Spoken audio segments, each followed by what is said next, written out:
The art of limitations.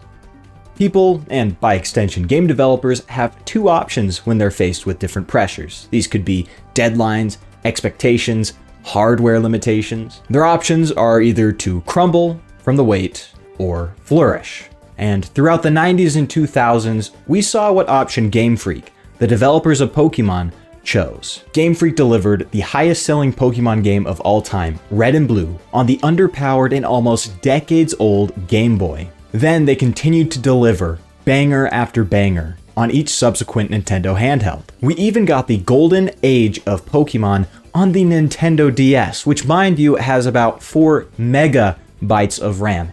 You heard me correctly, mega. Platinum, Heart Gold, Soul Silver, and Black and White released all within a year from each other. At the peak of Pokemon, Game Freak was using an underpowered console with very tight development windows. So what happened? The Nintendo Switch, which gave Game Freak essentially unlimited computing power, hasn't delivered necessarily more pretty or aesthetically pleasing games. And the development cycles have only gotten longer and longer, yet the games stay lackluster, to say the least. Hi, I'm Flyboy, and in this video, I want to talk about what I call the art of limitations. I will show you how, while seemingly counterintuitive, limitations, whether it's hardware or the type of medium you're using, can actually enhance innovation and creativity. I believe the root cause of many of the complaints we have for the newer games stems from this lack of limitations that Game Freak has recently. And finally, I want to talk about a recently released fan game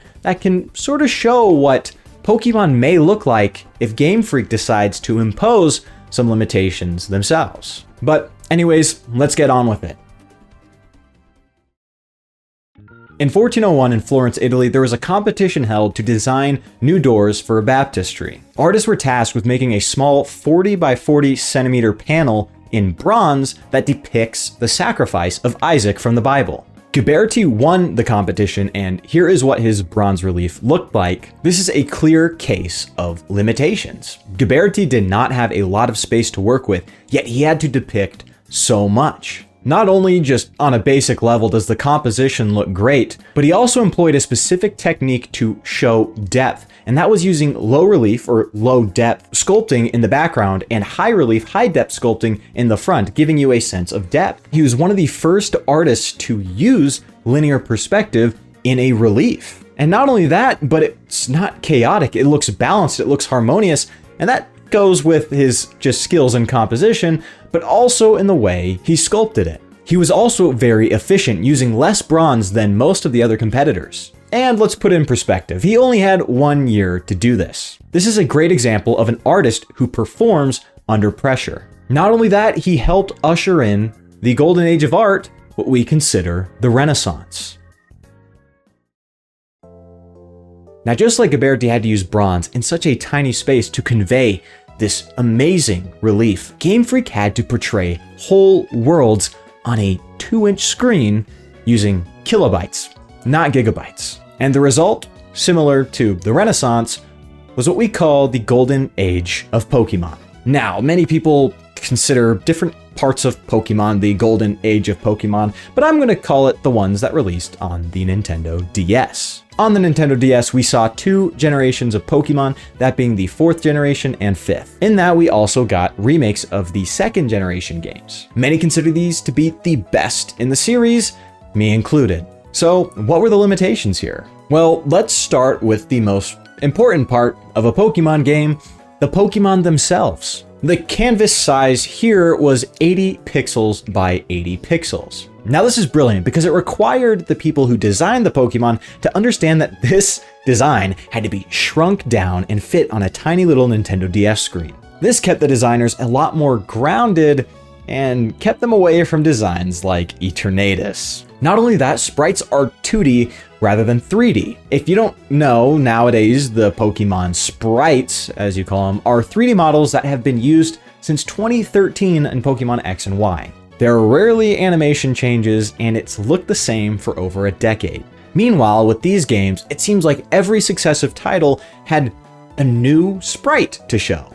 And Black and White enhanced this even further by animating the sprite. I think by having a new sprite every single game allowed the individual artists making these sprites to have a little bit of creative freedom and insert their own personality, but also infuse personality itself into the Pokemon. Since you're not bound by having to make realistic looking idle animations, you can have the idle sprite look dynamic and awesome. You don't get problems with Typhlosion not having his fire out because the sprite artist knows that's the coolest and most dynamic pose you can do. Now, you can't talk about Pokemon without also talking about the trainer design. This goes even a step further. You have to portray these trainers on the overworld, which is like a 16 by 32 sprite, essentially. Again, you couldn't really go overboard with the design without it getting all muddied up when you shrunk them down to the overworld. This was pretty cool because it kept the trainer designs a lot more grounded. They still felt otherworldly, don't get me wrong. I mean, just look at Team Magma, for example, but they felt like they contrasted with the otherwise very mystical and magical looking Pokemon. Now, speaking of the overworld, you also have the region in the world itself. First off, you had to fit it in a grid system, and that's one thing, but another part of creating a region that's not only varied, but interesting, aesthetically, is that they had to work with tile sets. Now, if you know anything about ROM hacking, you know what a tile set is, but basically what it is it's a set of tiles. It's kind of in the name, but it's a set of tiles that you use throughout the game. And so that's why Pokemon centers in these games look the same, because they're reusing that tile for each Pokemon center in every single town.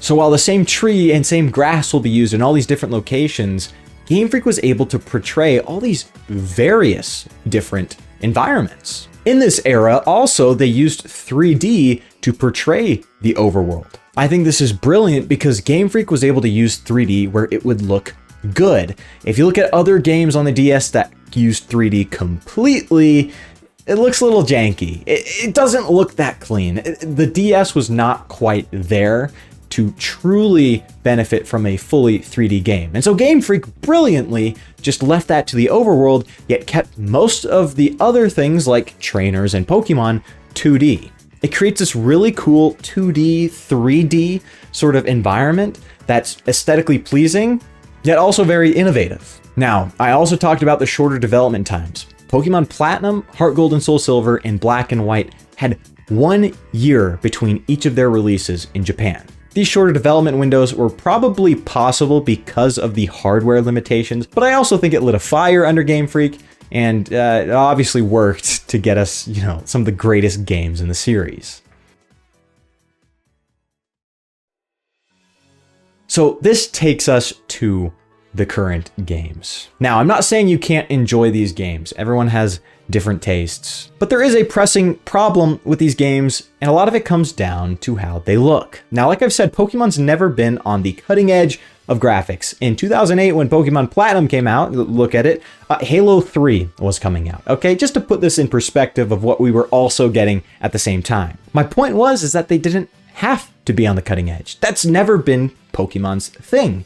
They never had to be on the cutting edge. I think that's what allowed them to flourish in other departments, like the creativity in the trainers and the Pokemon designs. However, I think the release of these limitations, the fact that they're now releasing games on a home console like the Switch, has given Game Freak a little too much slack. What I mean by that is because they have this unlimited potential, they feel like they have to use it. They feel like that since they're on a home console, this has to look like a home console game. But we all know that's never what Pokemon was. What we get is what we see in Scarlet and Violet, where it's an open world, but it feels empty. Yeah, you technically can explore it, but I like to explore Sinnoh more despite it being a linear region. The 3D animations just don't do it for me. They don't feel as lively as the sprites. And don't even get me started on the performance issues or the bugs. We've all seen them, we all know about it, whatever. We can move past that. Basically what I'm saying is Game Freak is not limited anymore. And with that comes a lot of scope creep, and I think a lot of that comes with them chasing these graphics that they just cannot do correctly or efficiently. And don't even get me started on development cycles.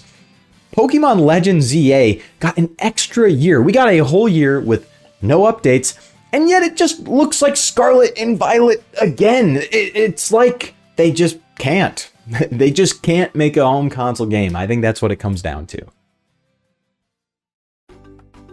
So what can they do? Well, let me introduce you to a cool fan game that came out very recently, Pokemon Gamma Emerald. In 2025, someone going by the name of Undreamed Panic released a demo to their project being Pokemon Gamma Emerald, a fan game based on the Pokemon series. And from first impressions, the game's snappy and it looks great. It sort of carries on that style that was introduced in Pokemon Black and White, which was that brilliant use of 3D and 2D. This is a limitation, of course. The game uses the Unreal Engine, which, as we know, can do all this crazy graphical stuff. But this developer is one person. And by imposing these limitations of Generation 5 graphics, one person has been able to create a Pokemon game, which usually takes a whole team, of course. Now, I'm not saying this is perfect. Of course, there's going to be bugs. It's one person. You got to give them some slack. But imagine if Game Freak gave this game the polish they give all their games. Imagine if Game Freak was able to work with self-imposed limitations. Instead of chasing the industry standard of 3D, hyper-realistic graphics, they instead would shift to being the innovators of a 2D, 3D graphic environment, which, in my opinion, needs some innovation. Because Octopath Traveler, I like it, I like how it looks, but I definitely feel like Game Freak could find an innovative way to employ this art style. With that, which I'm sure would take a lot less effort than trying to make a full 3D hyper-realistic environment, Game Freak could then shift their focus to other things. Pokemon design would then have to be reconstrained to the framework of a small canvas. Maybe we could get a heightened focus on a cool, tight-knit story like Black and White again. I know it's kind of a fever dream, but hey, maybe they could do it. Now, again, this is all speculative. This is all just my opinion. I'm not a game developer. I don't know what goes into it, but this is just from an outsider's perspective, what I think could be causing a lot of the problems we see in the newer Pokemon games. And again, you're not an evil person if you like these new games. I'm just pointing out what I've observed. Anyways, thank you so much for watching. A verse I wanted to share with you that relates to this comes from Proverbs. It's Proverbs 16, verse 19. It says, "A man's heart deviseth his way, but the Lord directeth his steps." We all have our desires. We all have what we plan our life is going to be like, but all of it has to work under the divine constraints given by the Lord. When we adapt and work within these divine constraints the Lord gives us, we will find that they aren't limiting, quite the contrary. We will find that we could accomplish things impossible through Him. Anyways, again, I want to thank you so much for watching. If you like this video, make sure to give it a thumbs up, hit that like button down below, and don't forget to comment what you think about the video, what you think about new Pokemon games. Do you consider the DS era to be the golden era? Do you not? Subscribe if you haven't already, and don't forget to share this with all the Pokemon fans in your life. I'm Flyboy, and until next time, peace.